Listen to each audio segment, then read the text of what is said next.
podcast is part of the Sports Social Podcast Network.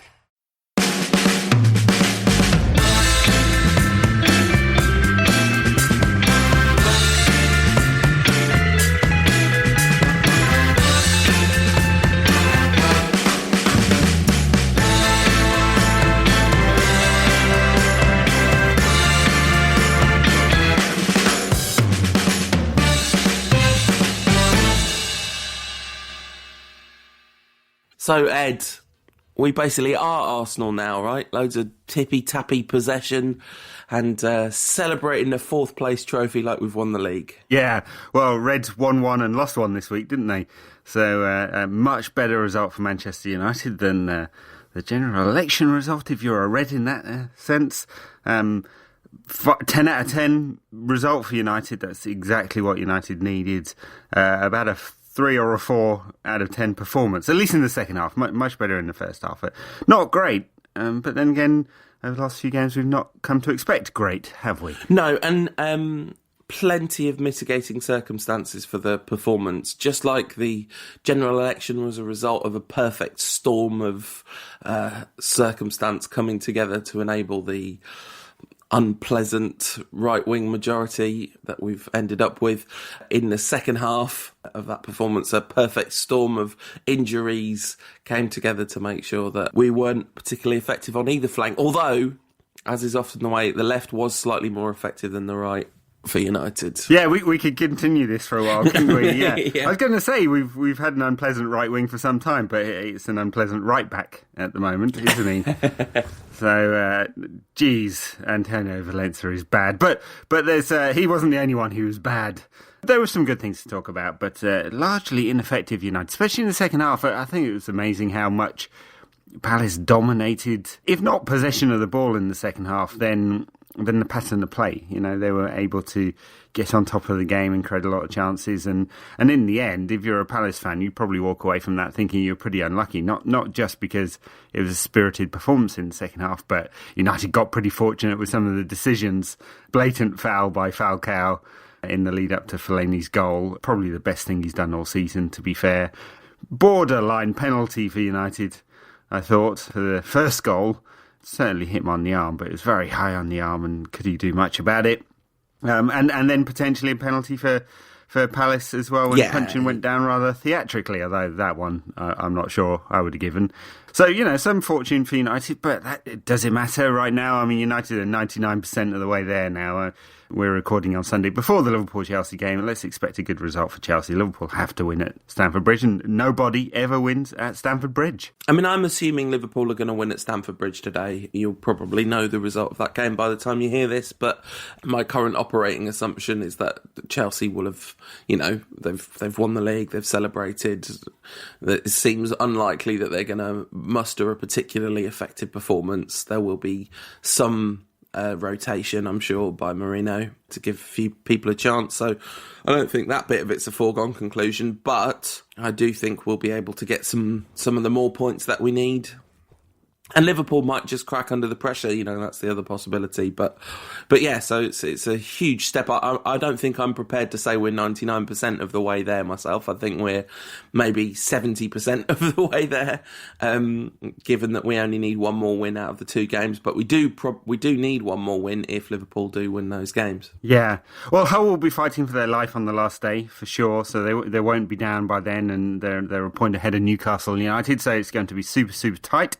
Hull go to Spurs before then, so they could be absolutely desperate for a win. So you'd kind of like United to wrap it up. So I'm going for a Chelsea win today, just to sort that one out. Yeah, every chance Mourinho plays the youth team. Of course, who won the FA Youth Cup this year, so they're a pretty good youth team. He let his players go off on holiday for the week, didn't come back till Thursday night. So they've not exactly been preparing correctly for this game either, though. No, so I think the chances of a Chelsea win are not that great. But anyway, that's discussing something that's already happened as you hear this. The Palace game, of course, has also already happened when you hear this, but let's have a chat about that. Should we start with the penalties? I thought that our penalty was definitely a penalty, and he could have done a lot about it because he moved his arm towards the ball Ashley Young was quite away from him when he fired the ball in, and I thought Scott Dann just got his body geography mixed up, and it was quite high on the arm, but he chested it onto his own arm, just a bit casual. It's kind of unfortunate because he obviously wasn't trying to gain an unfair advantage or anything. But nonetheless, he just messed it up and gave away a penalty, I thought. Yeah, the only thing I'd say is that I'm not sure that the referee was in a great position. I think he probably guessed that it was a penalty. Right. So you're definitely going to feel unlucky there. It's not as if he's put his hand out and palmed it away or dived across the goal and pushed it away as Stuart Pearce did all those years ago for England. So it's definitely not one of those 100% handball penalties. I don't think he's trying to handle it by any means, but you're right, he got himself in an unnatural position. So, probably borderline. And then punching, well, Mata caught him, but not all contacts are foul, right? And he's, dived, basically, in order to try and con the referee, and the referee hasn't bought it. Which I thought was quite impressive, given that, he was under a great deal of pressure to even up the score. And actually, Oliver he's an odd referee, isn't he? I mean, he's very young. He's one of the younger referees. And I do think he's improving, actually. And I thought it was quite impressive that he didn't crack under the pressure to even up the score. It felt like we've seen a lot of referees give a slightly contentious penalty in an away game and then, just spend the whole rest of the game waiting for a moment to make it right. Yeah, a lot of them do, because a lot of them are weak personalities. Just because they're referees doesn't mean they're strong people. And Oliver did all right there. He's not one of the ones who, I would say, falls into this trap of becoming his own parody, as Clattenburg has. So he's quietly sort of ineffective, as most of them are. It's a tough job, isn't it, though? It really is. I think about this sometimes. Like, referees get judged against the most ridiculous standards because we see the incidents tens of times that they saw for a split second once. Mind you, they are supposed to be at the peak of their profession. So just as I could not pull off that volley that Juan Mata did at Anfield, so, we wouldn't expect the normal public to be able to referee a game to a professional standard, and we do expect a professional referee to do it. Of course, they get paid to do this. So I think we can hold them to very high standards because that's what we're expecting, really. It's the pinnacle of the game. We expect all parts of it to be the pinnacle. Do we not? We do, but it's just the thing about vision and perception. And I think we want referees to be consistent within their own logic, that we want them to be consistent and fair and balanced on either side, and we want them to get themselves in the right position as often as possible, and we want them to make the right decision as often as possible. But I think we build an unrealistic expectation based on the amount of information we have compared to the amount of information they have. And I think sometimes people don't really filter out the fact that actually what the referee has seen was a split-second moment, and there is only so good a human can possibly be at that. They're going to make mistakes. We expect a very high standard of footballers, but we understand that not every shot that a striker takes is going to hit the target, right? Yeah, but they're judged more like goalkeepers, I suppose, by their mistakes than their correct calls. Anyway, we're in danger of becoming Match of the Day here. Match of the Day goes on for an hour and a half, and 1 hour and 25 minutes of it is discussing the referee or discussing managers discussing referees, and occasionally they show some highlights for some football. There were a few highlights yesterday for United, so not only Juan Mata's finally taken penalty. Have we actually found a penalty taker, Paul, after Robin van Persie and Wayne Rooney conspired to miss about 30 penalties in a row? Did you see the little graphic before of his misses versus his hits? It was not a strong look. There was a lot of red on that. I think he missed 3 out of his last 4 penalties before this one, Mata, which surprised me a bit. But yeah, it was a good penalty, wasn't it? You're only as good as your last penalty. Well, in that case, he's brilliant. He'll definitely keep penalty duties because Van Gaal appears to have a pretty strict system. He said, yep, Van Persie's missed one, so he's at the bottom of the list now. It's like, wow, 0 tolerance. Yeah, interesting. Doesn't go that. Yeah, well, you're right. Doesn't go that way for performances, does it? It's really dog turd for months. I'm just picking him out at random because there could have been many players I mentioned there. doesn't get dropped. Funny that. Misses a penalty and gets dropped from penalty duties. I tell you who, because Rooney, we know he's not going to get dropped, but I tell you who I would have dropped before that game, and that's Marouane Fellaini, who's been pretty terrible for 4-5 games in a row now. Maybe not 5, maybe it's 4. But of course, he did a fantastic bit of head on the stickery and got himself to the back post and scored an absolutely vital goal for United. So the first half was pretty much business as it has been recently, wasn't it? Except we actually did manage to get a goal. A complete dominance of possession. Palace had 2 shots on goal in the first half. We had 7, 5 of which were from inside the box. It looked like it was going to be all United. And I think, you're right to call it a 4 out of 10 performance in the second half. But there really were mitigating circumstances because the team was obviously reshuffled anyway to deal with injuries, although just putting Blint in the centre of midfield instead of Carrick isn't a huge change. But then Shaw went off again in the first half. And what did you think of Van Gaal's decision to bring on Evans and play him at centre-back and then put Phil Jones at left-back after Shaw was injured rather than one of the alternatives available to Van Gaal? Yeah, a lot of stuff in there. So on the defensive change, I guess he didn't want to swap too many things around. Actually, Smalling and Jones were pretty effective, I thought. Load of tackles, clearances, interceptions, blocks and all of that kind of stuff. So their numbers look good and I thought they performed pretty well. So Jones, not a natural left-back by any means, but he did okay there against... we picked it out last week, didn't we? Said Palace would be a threat on the break because they've got some pacey wide men. And they are a threat on the break, so I thought United did all right there. You said something heretical, in my view, just a moment before that when you said Blint for Carrick isn't much of a change. Are you kidding me? Are you kidding me? That's a massive change. It's a huge difference. Blint is completely ineffective there. I'm just not buying. I think people are sucked in by his good looks. There's all those psychological studies that people with better looks get better jobs and all of that. I think he's wangled his way into this Manchester United team just because he looks pretty.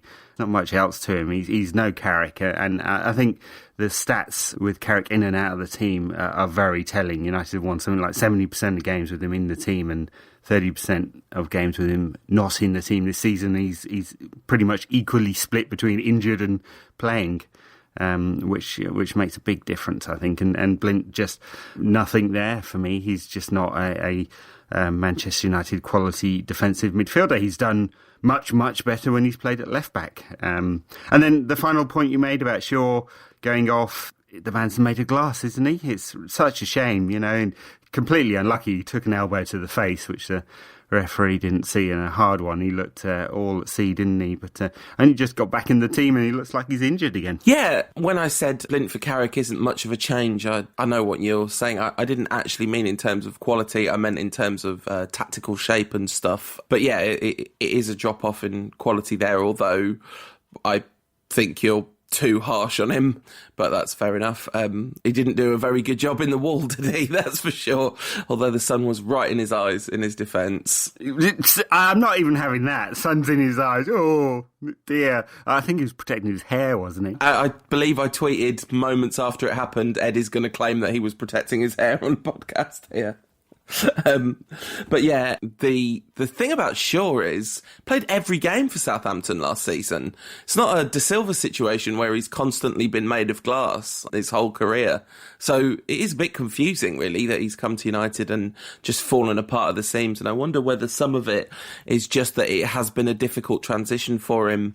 And so, the body is more vulnerable when you're in a state of anxiety and all that sort of stuff. So I wonder whether that's got something to do with the fact that he's picked up so many injuries, and maybe next season will be a little better because this is not what we expected from Shaw. It's not necessarily been the pattern of his career. Right, yeah. No, you're right there. Maybe they're all suffering from anxiety because they're all dropping injured, or maybe there's something in the training regime or the water this season that's made them all injured. Certainly something to look at over the summer. I hope United are thinking about why they got so many injuries this season, because it's definitely affected the team's results, no doubt about it. And if United want to move from pushing for 4th place next season to pushing for the title, then we can't be doing with key players injured all the time. It makes too big of a difference, and I don't think United are going to patch all the problems in the summer. So we can't be having this level of injuries, most number of injuries in the Premier League. So I don't know what it is. We debated it a lot in the autumn, didn't we? And I don't think anyone's actually come out and said, we worked out what the problem is. But still quite a few injuries at the moment. I mean, Raymond Verheyen is pretty convinced about what the problem is. He's definitely got Van Gaal. He talks about Van Gaal as a brilliant coach who can get the best out of his players and basically makes up for the fact that he's not very good with the periodisation and all this sports sciencey training-y stuff, and he works his players too hard and stuff. But, Raymond Verheyen says that about everybody, so... He does, yeah. I don't remember him actually praising a coach. Saying, I'm not even sure what periodisation is. I have no idea. I just can't stop. I can't bring myself to unfollow him on Twitter because I find him so amusing. I have a sneaky suspicion he might be right about a lot of things, though. But anyway, I don't know. It'd be interesting to see if history vindicates old Raymond. Yeah. Anyway, before that, you mentioned Fellaini, and I didn't actually respond there. He had a decent game yesterday. Did he? I mean, he's passed the ball neatly down the left-hand side with Young, and that's what he's there for. I found it hilarious, though, his goal. He's marked by 3 defenders. He doesn't even jump. Not even nearly jump, and he just kind of nods it in. That's the thing with Marouane. He's like 7 foot tall, but he can't get himself off the ground. I don't know what a Fellaini is, but Fellaini's cannot jump. And he never, I guess, needed to. Helped somewhat by Radamel Falcao's outrageous foul, which was a great piece of work because the referee didn't spot it, but pushing the defender into the goalkeeper. Yeah. I mean, I think Fellaini is probably maybe the only United player who had a better second half than first half, apart from De Gea, because he needed to. But I thought Fellaini was absolutely dreadful in the first half. I thought he was miles off the pace and sort of part of the problem, really. But I don't know, that was my take on that. Falcao, you mentioned Falcao, much, much better than Wayne Rooney in that game. And I think Rooney was probably carrying an injury. I mean, first of all, just your own eyes will tell you that Falcao did more and made more of a difference up front than Rooney did. Just the way Falcao set that ball up for Herrera was better than anything Rooney managed in the first half. But he managed to actually keep the ball when it was fired to him. One unstable touch from Falcao's. I haven't looked at the numbers. I'd be willing to bet that's his lowest in any game of the season so far. He actually managed to do it, and his distribution was very tidy. When he got the ball, he hardly ever gave it away. But I did think when he did set up Herrera for that shot right near the end, just Atletico Madrid players that played with Falcao would just be looking at that, kind of rewinding it, doing a double take, making sure that really is definitely Falcao that's passed the ball through rather than having a shot in that position. Rooney, who touched the ball 12 times in that first half. And he was just not in the game at all. So, yeah, we'll call that the dead leg that he got and tried to run off, even though it was pretty much the same performance that we've got out of him for the last few games, in fact, last few months, years. So all joking aside about Rooney, all kind of agenda cast jokes aside, he's in a very poor run of form at the moment, and it's really unfortunate and badly timed. But he has played every game this season, although, the fact that we haven't played European football or whatever, and he hasn't literally played every game. He's played, I think, he's missed 4 games all season. And he's played in midfield, he's played up front. It's been a difficult season for him, and he's done okay over the whole course of the season. But I think if you're arguing that Wayne Rooney's been playing well in the last few games, then you've got an agenda on the other side of the argument to ours, I'd say, because it's been pretty poor. Yeah, it has. He's on course for his lowest ever goal output for United. So I know he's played in midfield, but it's about a third of the time he's played in midfield. So, I don't know. I don't see much there that tells me he's either had a good season in terms of form or that he's not declining as a player. So people don't like to hear that. A lot of people claimed he had a good season last season when effectively he was running around tackling people at left back. And if that's a good season for your principal striker, then God help us. But there you go. I can't say much about Rooney because I just get hundreds of people like hating on me on Twitter. It's a shame, but I feel like this particular game, And in fact, this particular run of form, I don't see how anyone really could take the other side of the argument. You could use the Gary Neville argument about his performance against City and cite 2 moments of positional discipline as proof that Rooney's been having some good performances lately. But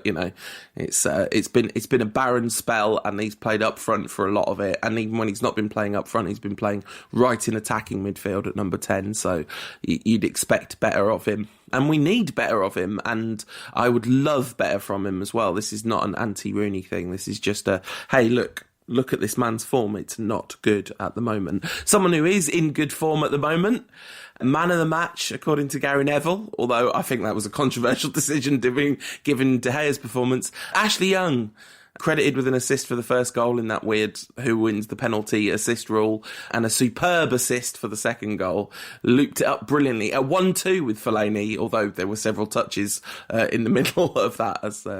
But I thought Young was direct. He took defenders on a lot, and if he could cross with his left foot as well, he'd be a really good winger. But it was a superb ball and an all-round good performance. Yeah, not bad. He was very direct. He took on the defender every single time he got the ball, which is, good to see. And yes, he's not that effective with his left foot, but he did actually try and put the ball in with his left foot a couple of times, which is, he did. We have 1.5 tricks from the pony now, which is better. Great ball for Fellaini. I'm not giving him an assist for the penalty. No way. That's ridiculous. No. Surely Opta don't count that as an assist. I don't believe that. He's actually, so counting Fellaini, that's 4 assists this season and 2 goals. So the numbers don't really stack up, but the performances have certainly been better than in previous years for Fellaini. I mean, thinking about when Nani had his one great season at United, he got something like 15 goals and 17 assists. So Ashley Young is well down on that. But he's had a much better season than the previous, 4 seasons combined. Yeah, and of course Young gives you stuff defensively that Nani could only have done in his dreams. Although, actually, Nani's defensive contribution was always slightly underrated because he was such a show pony on the ball. You kind of assume he doesn't work hard, but he did work hard. But Young can play as a defender. That's kind of how effective he is defensively, Yeah. No, I know what I'd want though. So 30 plus goals, including assists or a bit of defensive hard work. I'd definitely take the goals, especially in United's position of struggling to create at the moment. So yeah. Which of course, and we'll come on to him in a bit. We're hoping our new signing will solve that problem. I mean, Nani comes back in the summer. No, wait a No, Memphis Depay, who signed for what could be well over £30 million, an amazing fee to pay for someone who's not really proven, but a great talent. So everybody tells me. Yeah, let's come back to Depay in a second because there's a player who's going to be off in the summer who's worth talking about in that previous game because we've mentioned it briefly. But I mean, Ron Atkinson, who I hate to quote given how it all ended, used to quite often say during his commentary when a close game happened and a team hit the post or a goalkeeper made a good save, he used to say the game could turn on that. And he was quite often right. It is notable how often a kind of near miss. Do you remember when Patrice Evra missed or hit the post, I think it was, when it was 4-2 against Everton? And then Everton came back and won 4-4. Games do swing on this. And when De Gea made that incredible fingertip save from Glenn Murray, I thought, I've just had my confidence that we're going to win this game restored because it felt like that kind of a moment. Yeah, not fingertip, full hand and full, very strong hand as well. He's obviously gets a lot of wrist exercise in there. Yeah, I'll just leave that one with you. Just another brilliant performance from De Gea. You'd sell anything to keep him at the club because, let me tell you, this is going to be as significant if he goes this summer. And, maybe United will force him to stay because of this. But if he goes this summer, it's as significant as losing a 30-goal a season striker. He's saved United so many points this season.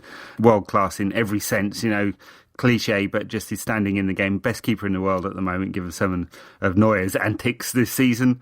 And it's going to be a huge loss if he ends up at Madrid, especially if he doesn't go for a decent fee, because, that contract is not signed, despite all the paper rumours at the moment. Yeah, and the paper rumours aren't exactly fantastic, are they? They're not like De Gea signs 5-year contract, gets Stretford End for life tattooed on his back or anything. This is like... Right, yeah. No, I don't believe any of this until he's standing there with Ed Woodward and a shit-eating grin, right? So, I mean, it's also just a 2-year contract that's being talked about. That's the big kind of rumour that broke, was that there's a 2-year contract extension in the offing. Now, to me, a 2-year contract extension would mean 2 years from next summer, which no, I can see some merit, but I don't think it is it? They're talking about 24 months from this summer, which means we're exactly where we are now in 12 months' time. Yeah, and all that would tell you is that United are giving him a large bonus in return for making sure they get a decent transfer fee. That's the only reason for that happening in that kind of length of contract. They will give him a huge pay rise and a bonus linked to that contract in order to stay 1 year, much like they did with Ronaldo. And they're going to try and, if this happens, extract a large fee from Madrid. And that's because he's made his decision that he's going to go, and they're going to try and keep him for 1 more year. So I don't really understand the finances of this, because if next summer he's got a year on his contract, why is he going to command a very large transfer fee when he wouldn't command a large transfer fee now? Because he's only got a year on his contract. If you extend the contract for 2 years, doesn't the bit where you get a big transfer fee only apply this summer? That might be right, yeah, but I think you're digging into the minutiae. Yeah? I mean, look, it's definitely the case that they're trying to extend the contract so they can keep him and get a larger transfer fee out of this. And, of course, he's a Jorge Mendes client, so, a popular agent at Old Trafford these days, a very popular agent, who they've enriched wildly, but they want to keep him on side. And so, that's what they'll do. There'll be a big bonus for Jorge Mendes, a big bonus for David De Gea. He may well stay another year, or United will have a large fee for it. And that's all they're concerned about, because the guy's definitely going. It's just about when and for how much. Part of me still clings on to hope that, if we show that we're competing for the league next season, things might change a bit, but I suspect that probably is not the case. I think we know it's not about league titles. This is about Real Madrid and his girlfriend, so and mostly about Real Madrid. Falcao might end up staying for another season on loan. This is what all the behind-the-scenes shenanigans talk is suggesting at the moment. Some kind of weird punishment. You get to keep De Gea for another year if you keep Falcao as well. I mean, so long as we don't rely on it definitely working out, that's not the worst thing in the world, because there is some small chance that proper pre-season and having had a season in the Premier League to adapt, there's some small chance that Falcao improves. But I think... No, he doesn't. Look at the way he plays now. So I just don't buy this at all. A lot of people saying, he goes to Liverpool to score 30 goals. No, he's playing in a completely different way. So whereas before he wanted the ball ahead of him so he could run onto it, he comes deep now to seek the ball into feet, playing in a completely different way, and he's ineffective as a result. So he's not a player who wants the ball at feet that's going to play the ball around. He's half the player. Where he's explosive is when it's in front of him and he can shoot from distance or take those very early shots that he was famous for, and with the kind of accuracy of shooting. He can't do it anymore. He's not getting the ball in those positions because he's not making the same kind of runs. So I don't think there's any chance that he becomes the player he once was the way he's playing right now. I don't think this is about fitness and he's suddenly going to improve over the summer. He's had a year to get fit. I think, unfortunately, he's lost 5% of him and he's adjusted the way he plays. It's like Tiger Woods, He had to tinker with his swing because of the back injury and suddenly he's no good anymore. Right, yeah. I don't really understand that reference. I mean, I kind of understand that reference, but not in any specific way. Is that what's happened to Tiger Woods, is it? Yeah. Well, I mean, it's not Golfcast, so let's not go crazy here. Yeah, the point being that Falcao's definitely changed the way he's playing. Spend some time watching him. He's not going to become the player he once was. And, to be honest, I thought this was quite obvious early in the season with him coming deeper. I thought, well, maybe as he gets confidence and fitness, he'll change that, but he hasn't. And this is the result, right? So even if he has a brighter game, runs around, he's all heart and he wants it more than most. And, you feel sorry for him because of that, because he's not a preening cock, but he's just not the player he once was. Yeah, I find that hard to argue with. Part of me also thinks things do change, and people do rediscover themselves after injury, maybe not 30 goals, but 15 isn't out of the question, although 265 grand a week for 15 goals a season doesn't seem like a particularly good hit rate. No, it doesn't, and in fact, Wayne Rooney's only got 14 this season. Angel Di Maria didn't play any part in this game. Conspiracy, or injured, apparently. Yeah. Somebody said they saw him on crutches, so no idea whether that's true or not. The Di Maria situation continues to spiral. I mean, it just doesn't seem that likely that he'll be in the side come the beginning of next season, given the way this season's gone. And that one really is a massive shame. But also I think that one is slightly too early to write that off altogether, isn't it? Yeah, I think it is. It's very different, right? It's not a guy who's injured. This is a guy whose head's not in the right place at the moment. So I don't see why he can't get back the form of old, but maybe it's not going to be Old Trafford, yeah. I mean, when you think about it, United's mega spending spree last summer, it's not brought much of a return, has it? So you've got Falcao, crocked, Di Maria had a terrible season, Marcos Rojo, who's lost over half the games through injury. It was a shame because, he did actually look very good. That would be a bonus. And Herrera, who's been excellent when he's not been on the bench. And Daley Blind, who I think, to be honest, is just not that good. And Luke Shaw, who's been injured most of the season. So it's not looking like a great summer spending spree. Falcao aside, alone, it could still come good with all those players. And, I think Blind will be a useful squad addition. United will definitely buy another player of his ilk in the summer and a better one. And Blind will be a backup left back or a backup defensive midfielder. And the rest of them, there's hope there, right? Because I think Herrera's had a very good last couple of months. Not brilliant against Palace. Rojo, we just want to get him fit because, I think he's a fine defender when he is fit. He surprised me with his quality. And sure, I've got every hope that he's going to be a really top quality left back if only he can actually get on the pitch. Yeah, absolutely. I think that's a very accurate summation of it. And this summer's signings, as we talked about earlier, have already started. Louis van Gaal said he had to sign Memphis Depay because otherwise Paris Saint-Germain would have signed him. Very interesting and classic Van Gaal open and honest interview. I mean, it's remarkable the extent to which he tells the truth in pre-match press conferences. I feel like post-match, he's sometimes slightly inclined to letting his emotions get the better of him, saying the performance against Chelsea was our best of the season, was more than a stretch as far as I'm concerned.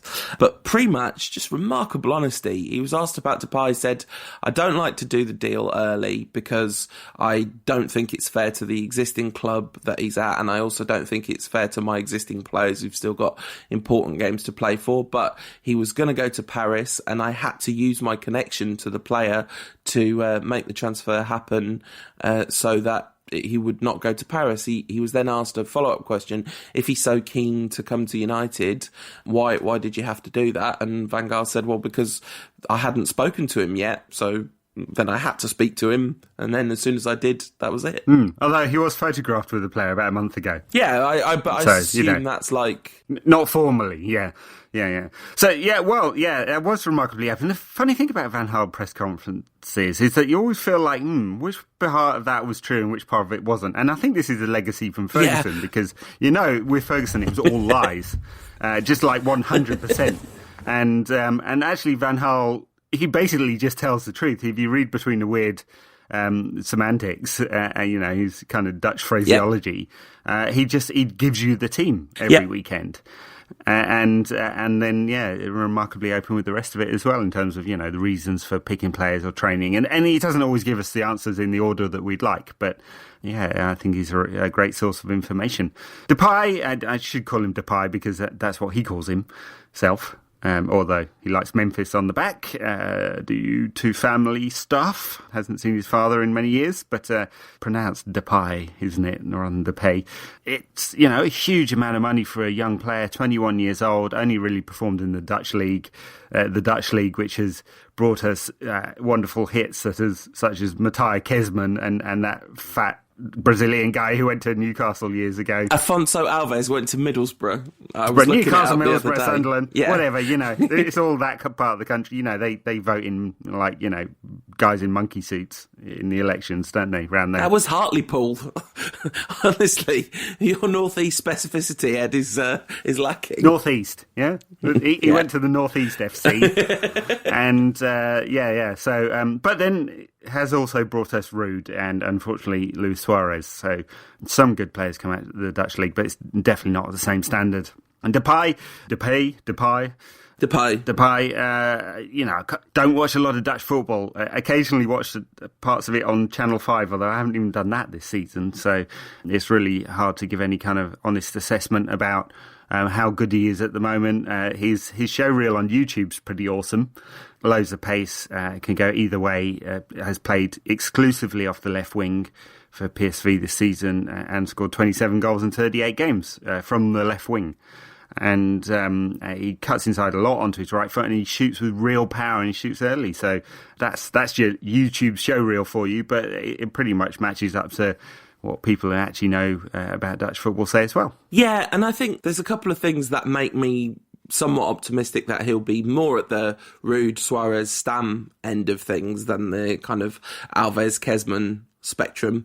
Is just, first of all, that Van Gaal's brought him early, because he bought Blint, but as we sort of just assume, he bought Blint because there were other players he couldn't buy, or he was always planning to buy Blint, but he was never planning to make him his only option, in that role. He knew that he could trust him and that he would be one of his guys, and all that kind of stuff. Lots of sensible reasons for buying Blint, but this one, it's like he's made him a massive transfer priority, got United to buy him ahead of lots of other clubs that were interested in him, and also he had a really impressive run in the World Cup, Depay. Like he wasn't in the first 11 much, or even at all, I can't remember exactly, but every time he came on he looked really bright and productive and not overawed at that level. So I'm optimistic. I mean, optimistic about these things anyway, but I'm specifically optimistic for a bunch of reasons. I don't think it's a Blint situation. So he's played all season in a 4-3-3 at the left of that 4-3-3 and been extremely effective there. And it kind of suggests that United will move to 4-3-3 next season, as have played in recent games, I suppose, proper Dutch 4-3-3. And during the World Cup, when Holland played a 4-4-2, they moved to 4-3-3 when Depay came on. And he's got a couple of goals as a result. So It all points to that. Of course, big questions then. Ashley Young played off the left wing. Will he get in the side next season? Angel Di Maria sometimes played there, not that often actually, as you'd expect. But what does that mean? Is he definitely off? And what does it mean for people like Adnan Januzaj? Of course, he's very comfortable on the right-hand side. I assume he's going on loan now, but a left-footed player. So lots of questions coming out of this transfer, but as you said, Van Gaal made this a priority. He obviously really believes this kid is the real deal. Yeah, absolutely. Also, some brilliant chants always doing the round already. Thanks to Rantcast listener at Rob_UWS for sharing a couple of them and coming up with a couple of them. Oh, Memphis Depay, to the tune of No Woman, No Cry. Perfect. And who's that lad on the wing? Memphis Depay. He scores goals and we all sing. Memphis Depay. Genius. So, yeah, the Depay sound lending itself to some potential quality chance already. Yeah, of course, the real test being whether they actually catch on the terraces rather than on Twitter. Yeah, but those boys are, between them, also responsible for 20 times Man United. So they've definitely got a history of getting chance on the terraces. So it'll be interesting to see if it catches on, and it'll be interesting to see if Depay can live up to his billing. I guess he's also very young, and it would be quite good if we could moderate our expectations in his first season. But transfer fees and the excitement around transfers and the amount that they get hyped on social media, both by fans but also by the club itself, do make it slightly difficult for players coming in. There's going to be an expectation of performance straight away, isn't there? Yep, there is, and that's going to be tough on him. Ronald Koeman picked this one out and said, he's a really talented player and he'll be a great asset for United, but it'll be tough for him because it's a very physical league and he's moving and all of that, and I think that's fair. I think it will be tough, and I think there's a chance Van Gaal will try and phase him into the side. which will, alleviate some of those questions around that I was asking around the other players who like to play in that position. So that would be very sensible, unless he's completely explosive during pre-season, of course. And we'll find out. But there's been players that are more experienced than Depay who've struggled when they've come to a new country. So, we do need to temper our expectations. I'm hoping he's at the top end of the scale and not a Wilfried Zaha again. Yeah, absolutely. Although I think he's proven himself at a higher level than Zaha had by the time he came to us, because I'm not sure how you would compare the Dutch League and the Championship, but I'm also pretty sure Zaha never scored 20 goals in a season, did he?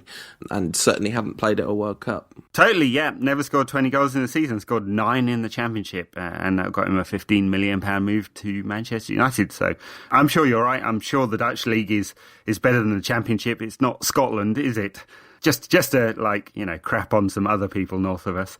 So I've got every confidence, based on 10 minutes worth of YouTube footage, he's clearly a quality player. And a couple of cameos in a World Cup. At Blabberwan says, what kind of pie do you think Memphis Depay is? I'm thinking chocolate cream pie because it has a silky texture. I'm kind of hoping it's a sort of savoury pie, a hearty pie that makes a big contribution rather than a kind of fancy pie that finishes off a meal. Although I guess you want him to finish, so these are complicated questions. We've had so many pie-related questions, I can't tell you, Ed. At Peter Myers 90 on a different subject says, how much would you give up to keep David De Gea at the club? Wife, children, possessions, I don't know, dignity, something like that. I'm pretty sure, thinking about it, it's nothing. I'm pretty sure there's nothing that I have that's important to me that I would give up. And in reality, this is about the club. Spending large amounts of money to convince him to stay, or probably just can't. Yeah, absolutely. It seems very unlikely. At bifurcated_MBM says, if we sign Hummels, do we have to wear their kits? No, we've got a kit deal with Adidas. There isn't a German defender called Adidas, is there? Well, there might be, yeah. Memphis, who is an Adidas-sponsored player. Well, there we go. That's what's really going on, isn't it? We're definitely going to get Ronaldo back now. No, wait a minute. Ronaldo's with Nike in it. We're definitely going to get Messi now. Abik Patel 90 says, how do I become a friend of the Rantcast? I think there's two ways that you can do that. The first one is by knowing us and meeting in real life and stuff. And the other one is money. just a sizable donation at unitedrant.co.uk/donate will definitely earn you friend of the Rantcast status. Is that right? You're so easily bought off. I wasn't sure how you get it. I thought it was like a Blue Peter badge or something. You had to send in a crayon drawing and you'd get a friend of the Rantcast badge back. Man, we've got to get a PO box set up, Ed, so that we can get that to be done. I think, yeah, friend of the Rantcast is also, in all seriousness, just people that have supported the show for ages and have got in touch on Twitter, and we chat back and forth and all that stuff. And there's a lot of you out there, and it's incredibly lovely. It's been one of my favourite things about doing this podcast, actually. Oh, on a scale of 1 to Bebe, asks at Amal Bajaj 92, how bad is Johnny Evans? He's gone the full Bebe, hasn't he? I mean, look, in a way I feel sorry for him because he had that 6-game ban, which was pretty dubious, and then got an injury straight away afterwards. And then you're thinking, okay, coming on, here's a test for you, Johnny. And then he falls over twice in completely comedic fashion. And he's had an absolutely horrendous season. And United are going to buy at least one central defender, maybe two. And he's right down at the bottom of the pecking order. I agree, basically. Although I thought there were a couple of things that he actually did quite well yesterday, which somewhat surprised me because they're things that he hasn't necessarily done well. A couple of moments of really good positioning that you sort of saw a bit of the best of Johnny Evans again. Very brief glimpses. And the falling over thing, I have literally never seen that many people accidentally fall over in a football match ever in my life before. They were all going, something must have been up with that pitch because maybe 60% of the players involved in that game slipped over at some point. It was crazy. They were dropping like flies. But flies don't slip over on a football pitch. I'm just saying. All right. Captain Literal. Where does that phrase come from? It comes from the fact that in the summer you see loads of dead flies on windowsills, doesn't it? That's where it comes from. Nice. Yeah, well, probably quite apt when it comes to Johnny Evans. His United career is dead, like a dead fly on a windowsill. Doesn't quite work, but you know what I mean. Having done one self-indulgent Rancast-based question, let's do another one. At Fat Bob a Lot says, if you guys had to make a non-football related podcast, what would it be about? So I'm assuming we have to do this together, because I think we've both got separate interests that we could make podcasts about. But I'd like to do a video games podcast one day if I had more time. But I don't suppose that'd be your bag. No, I don't have time to play video games, let alone record a podcast on the interweb about them. So I reckon it would have to be Musocast, right? That's given that by far the most feedback we ever get about our episodes is about the play-out track at the end of them. That's true, actually. No one actually cares about the 50-odd minutes of talking about football beforehand and just skip straight to the end to find out whether it's a good track or a bad track this week, which would definitely indicate who picked the track. Yeah, that's right. But I reckon we could do a music podcast. I think that'd be fun. Yeah. Well, it's strange being, liking music these days, because it used to be you could delve into your massive collection of LPs or CDs or whatever it was. But having given my hundreds of CDs to charity a couple of years ago, probably a bit more than that, and relied solely on the interweb for music. It's not even really delving into a CD collection, is it, anymore? It's looking through Spotify. It is, but then that sort of means you can listen to all the music that exists. It does, yeah, which is quite good, actually. It's a good game to play, just follow one artist to another through related artists and discover new stuff. I have to say, I occasionally want to sit down with young people and say, it didn't used to be like this, You had to listen to the radio and press record and try not to get the DJ on the tape and all that kind of stuff. Yeah, that's a proper old-sounding thing. Do you think music sounds like noise these days, Paul? No, I'm a big fan of contemporary pop music, right? That's true. Well, and are you? Well, yes, certainly. Certainly when it comes to the Swifter, that's very true. But mainly you just listen to, angry people rapping. No, that's not true at all. I very rarely listen to angry people rapping. I listen to kind of conscious hip-hop quite a lot. But, yeah, I have very broad musical taste. Yeah, I prefer to be unconscious. Hip-hop is not my thing. Imagine not liking hip-hop. Anyway, at Ian Prest says, since we found out just how poor pollsters are, could it be possible that United are actually top of the table? Yeah, no, I think the exit poll has shown United will be coming in fourth. Yeah, God, that was super intense, wasn't it? That moment when that exit poll came out, and I had a bit of hope, because in my head, exit polls are wildly inaccurate, because I remember 1992 and a friend of mine linked me to this article about how exit polling had changed in the early 2000s and then since then had been frighteningly accurate, and they was slightly wrong. The Tory majority was actually more than the exit polls predicted. Well, I mean, it's terrifying. It's a tough one being a red, isn't it, of different ilks, because United's rampant capitalism is everything you don't believe in. Yeah, absolutely. I mean, it really is, especially the manner in which the capitalism is expressed at United through kind of commercialism and branding and people paying higher ticket prices. It's it's everything that's wrong with society in that sense. And the antithesis to that is FC United, of course, who got promoted this season. We didn't talk about it. A couple of weeks ago, confirmed their promotion. They'll be playing in the National League North, which is an oxymoron if ever there was one. Yeah. Which is basically the one step down from what used to be the Blue Square Bet. So one step down from the Conference League 6, Level 6. Which is a phenomenal achievement. And yeah, it's taken a very long time to get out of their current division, 7 years in that division. But they'll be playing in a brand new stadium next season and, fully fan-backed, fully fan-paid for, or mostly fan-paid for. And, now League 6. Could happen, United could play them in the FA Cup one year. That would be good, wouldn't it? Well, it kind of would, but it would also be a bit sad because, the existence of FC United is a wonderful thing. But the fact that FC United has to exist is a really, really sad thing.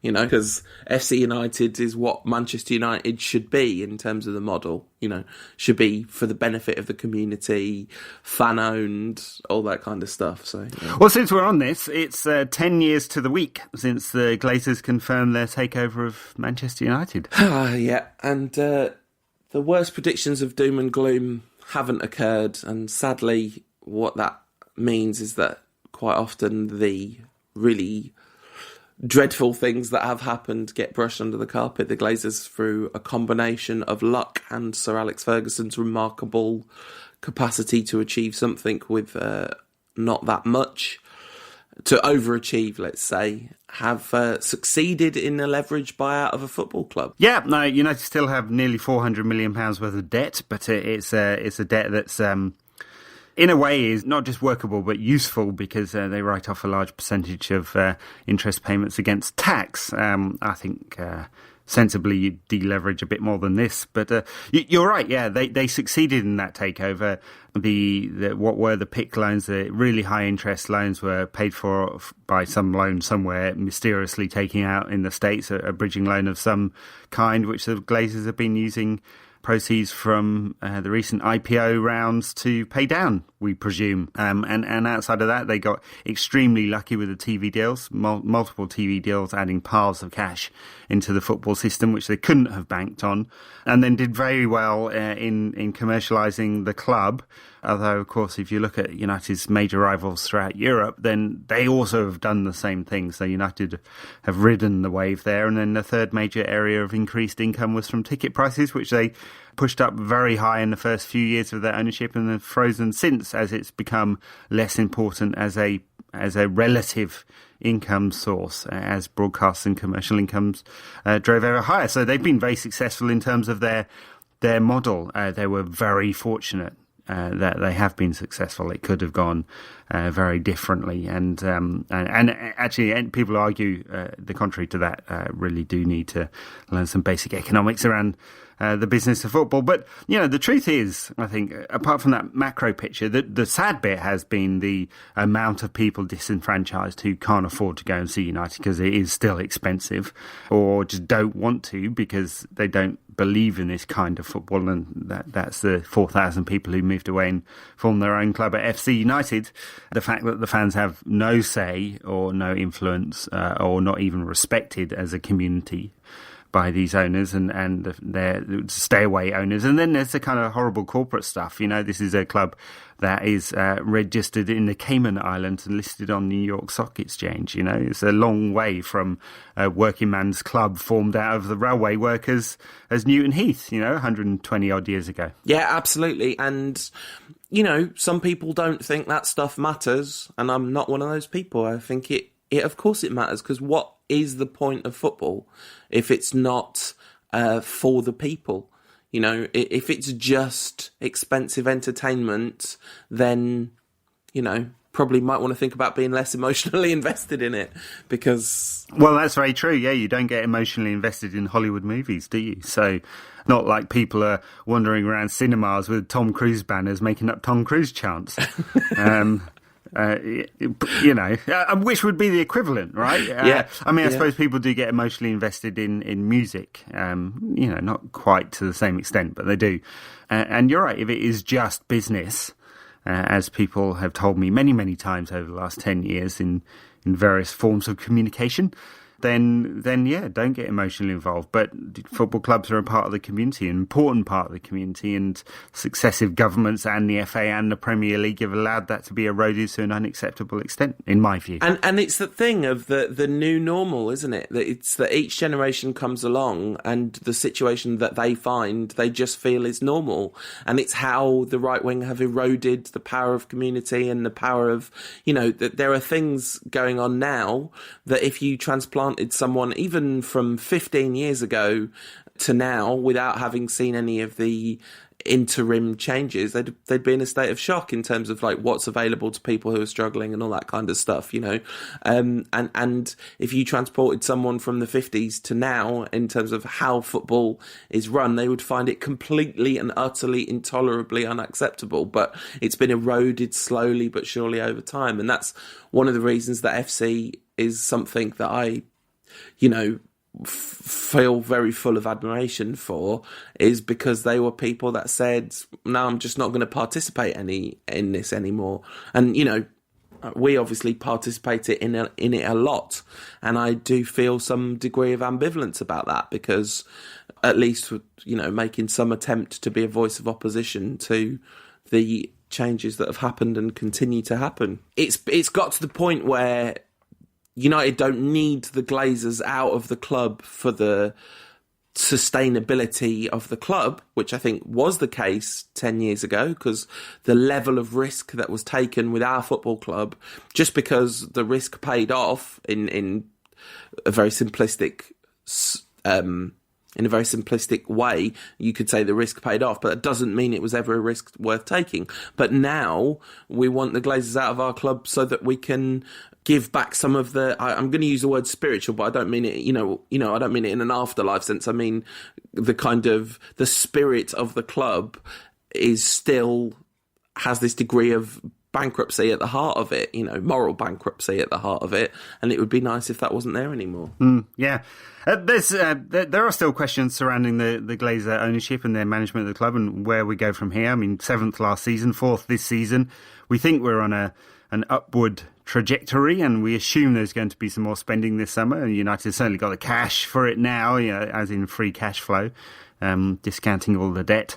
And there's more coming in from the new TV deal that's to come. But you look across the States at Tampa Bay, and in 12 years they've made 2 playoffs, right? So they've allowed a club that was always a mid-ranking club anyway to erode into mediocrity, and their motivations are still the same. In the end, it's about making sure that the franchise, in inverted commas, at Manchester United is worth both a high level in terms of capital, but also in cash flow generation, and neither of those things need United to be top of the Premier League every season and winning the European Cup, and that's always been the case, right? So as long as United are in the Champions League and somewhere competing, there's this huge global fan base that will allow United to commercialise them.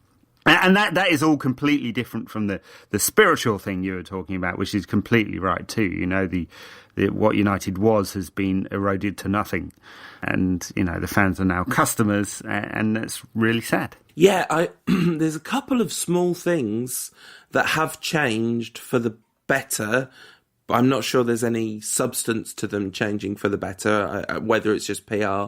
Woodward was very keen on fan engagement because David Gill had completely disengaged with the fans, right? So there have been some links built, and it led to the singing section. Whether that's a good thing or a bad thing is a huge, massive other debate, and the way it was handled and all that stuff. But engaging with what fans? Some of the fan groups will talk to the club, right? So Must will talk to the club. Forgive me if I'm wrong about some of these specifics, but there are people that will engage with the club now. I mean, I'm not talking about Stretford End flags, if that's what you're wondering.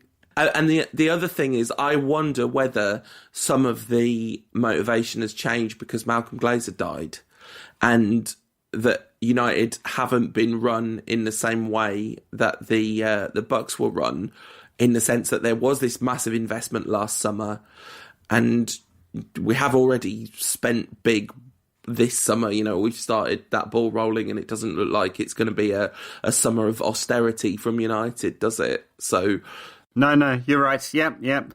I mean, of course, we know that 3 of the Glazer kids, 6 Glazer kids on United's board, 3 of them want out, right? And they've been pressing for that quite hard, and the other 3 don't. So at some point you wonder when they exit, because that's typically what you get in a leveraged buyout. The rhetoric, of course, has been that they're here for the long term. Maybe they believe there's more value to be extracted from the club before they go. So we'll see. Anyway, that's 10 years of the Glazers. I don't think that's a pretty story. One other thing that might not be a pretty story this week: United play Arsenal, and Arsenal, aside from that draw with Chelsea, haven't lost since February and been on an outstanding run of form. Yes. But I've got some degree of optimism based on how good we've been against big sides. Liverpool hadn't lost since the last time they'd played us, when they came to Old Trafford and played us, and we smashed them off the park. Of course, no Michael Carrick. We wonder if that's an absolute disaster, and I think Arsenal are empirically a much better side than Liverpool, as the table will show, and they will be emboldened by the fact that they got the Old Trafford hoodoo off their backs in the FA Cup, didn't they? I imagine this game will be relatively similar to that, because Arsene Wenger does seem to be slightly revelling in this new system of giving up some of possession and playing a bit of counter-attacking football. It's amazing that it took him 15 years or whatever to learn that might be worth trying too. But I think it's going to be a tricky game, isn't it? Yeah, it is. They found the right balance. I mean, they still do play possession football against teams that they're superior to. 70% possession against Hull the other week. They were very effective, weren't they? So, and they've got all these attacking players, and they can swap players in and out. And Giroud scoring a lot of goals. Sanchez still very effective, perhaps not as good as he was in the autumn. Ozil's found some form. Ramsey's now come back into the side. He spent some time injured. Wilshere injured. He's spent some time injured. They found a defensive midfielder in Coquelin who was a bit of a joke, went to Charlton Athletic, was sort of okay there, came back and has suddenly transformed himself into an outstanding defensive midfielder. So they've got a good balance, and with a good summer, they may well push Chelsea properly next season. It could be a very interesting campaign next season with 4 teams, at a very even level, or at least 3 of them, and then Chelsea 15 points ahead or whatever. So yeah, they're in great form. United's record against top side is very good this season, but Arsenal are playing very well at the moment. So I don't think we should kid ourselves that this is a super tough test, given how United have played over the last 4 games. There's not very much rhythm there. They're going to have to find it this week. They've got a couple of extra days rest. Don't know whether that makes a big difference, but Arsenal don't play till Monday night. Arsenal have got to squeeze in 4 games in the last 2 weeks, plus the FA Cup final. So they've got a pretty packed schedule. United don't. So maybe that will play to United. Maybe not. It's going to be a really fascinating game, because you think that Arsenal will play the way they played in the FA Cup and soak up some pressure and then be very effective on the break in the way they've played at some of the other leading sides this season. But they're in such great form. The temptation has got to be to try and control possession, especially where United don't have Michael Carrick. I mean, I guess so, but I think if I was managing a team that was playing United at the moment and I had the opportunity of trying to play counter-attacking football, I would definitely do it, because they look super vulnerable to the counter-attack. In fact, one of the things that Carrick being missing does more than anything else is make them look more vulnerable to the counter-attack, because I've often been critical over the years of Carrick's defensive physical frailty, but footballing intelligence-wise, his defending is brilliant, positioning and all that kind of stuff, and he's broken up plenty of counter-attacks from that kind of work, and that's not happening at the moment. So United's vulnerability on the counter-attack that would seem to be, because I think, we are still very good in possession, and those games against Tottenham and Liverpool and City were all defined by pressing as well, weren't they? So whenever we lost the ball, we were really pressing. It was Barcelona 2011 light. So if we do that against Arsenal, we could rattle them and knock them out of their rhythm if they come to try and play. And in that way, it would be more like a kind of traditional Manchester United-Arsenal clash where we sort of stop them from playing. Yeah, could go that way. I mean, United have been so effective at keeping possession. I think it'll be a pretty balanced game, this one, and I expect a pretty interesting battle. I mean, in a way, it doesn't matter that much, does it? Both teams really should be qualified for the Champions League, and it's just a bit of pride to play for. But, so we'll see whether the intensity drops, certainly if Chelsea do get a result on Sunday. Anyway, so what do you expect in terms of the result? I'm tempted to sit on the fence here and say a draw, which wouldn't be a bad result. I mean, I think the result will depend on a lot of different things. I think if Liverpool lose today, or even draw, right? I think it's over if they draw. Am I right about that? 7 points difference. Yes, you'd be right. Okay, so effectively, yeah. If it's effectively over, then I think, because the result doesn't matter, I think it'd be more likely that Arsenal will have the tails up and want a really good end to the season. But I also think United will want to put on a show in the last home game of the season, because I think that stuff does matter to this team. I think, our home form has been absolutely wonderful this season, and the atmosphere at the big games at Old Trafford has been really good, probably the best it's been for talking of the Glazers and stuff, that's obviously a big factor of what's changed is the atmosphere at Old Trafford. But I feel like this season it's been pretty good, the atmosphere at Old Trafford in relative terms, you know, and there is a sort of quite a bond between the team and that home crowd. So I do think that could play into it. And that definitely gives me the confidence that we could pull something off. I was also really impressed with United's mental strength against Crystal Palace, because they had all these injuries. They were really rattled and shaken, and yet they did dig in and find a way to win. And actually, it's been a sort of underrated quality of this side this season. There's been a lot of battling performances where they've won when they're not supposed to win, or they've got a last-minute goal for a draw against Newcastle for the win, you know. So there is some mental strength in this side somewhere. So I'm going to predict a win. Why the heck not? All right, very good. So there you go. That's the week. I guess we're coming to the end of this week's podcast. A fairly long one, but lots to talk about. And a very important victory for United at Crystal Palace. Just not a great performance. So, you know, I really hope whatever happens in that Arsenal game, that United find some inspiration from facing a top team to put in the kind of performance we saw through that sort of 6-game burst, or maybe the latter 4 games of that 6-game burst. You know, maybe not the Villa games, yes. maybe 3 games of that 6-game burst where United actually played well for a while against top sides. It could happen. It definitely could happen. Sorry to all the brilliant Rantcast questions we didn't get to. There were so many good ones this week as well.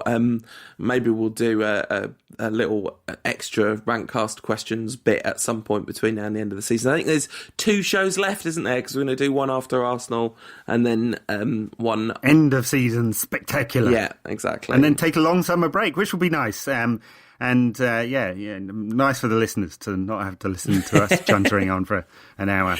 Although they will get you on Twitter. What are you going to do on Twitter when you're not having an anti-Tory rant? I tried to keep it within reason. I tried to keep it just to the last few days leading up to the election. I tried to keep politics away from it because it's not a political account, but felt important to say something. Although actually the votes that made the difference in this election are all people that have no idea what a Twitter is. I'm sure. A Twitter, yeah. How do you think UKIP's Gary Neville feels after the election? 4 million votes and he only got 1 seat. He's not UKIP, is he? I bet he might have voted Green because he's a big environmentalist, Gary Neville, isn't he? English jobs for English managers. Yes. Yeah, the electoral system in this country is... I wonder whether this election actually will be something of a death knell for the first past the post system. I wonder. It won't be. We had a referendum in the last parliament. So, yeah, no chance. Neither of the main political parties want it. Anyway, we're running off into Politics Cast, which will be the third of our podcasts after Musocast. Football is what we talk about on this show, right. Mostly, and a bit of social commentary. Give us a result then on for the Arsenal game. 1-1. All right, I'm going for another 2-1 win to the Reds. Come on, United. Very good. I like the positivity. Yeah, if you want to get us in between now and the next show, you can do so on Twitter at United Rant for Ed, at UTD Rantcast for me, Facebook.com/United Rant for both of us. You can read some excellent writing on unitedrant.co.uk and read what I've got to say all over the place on the internet, including Bleacher Report and Newmaxit. And yeah, with that, the other thing is thank you to everyone that's donated to the show. That's really helpful. unitedrant.co.uk/donate. The other thing that really helps us out is there are 2 things you can do that are dead easy, which help us out and don't involve money on your part. One of them is write us a review on iTunes. Talk about this every now and again, but if you give us a star rating and a review on iTunes, it makes a big difference to our chart position over there. And that's how a lot of people discover the show. So that'd be really cool. And the final thing you can do to help us is just subscribe in whatever software you use to listen to podcasts. If you have got a smartphone but listen to podcasts on your computer or whatever, just set up an app on your smartphone and hit that subscribe button, and that helps us out a lot too. Very good. Well, we'll see you next week. Let's hope it's a positive result against Arsenal. Come on, United. This podcast is part of the Sports Social Podcast Network.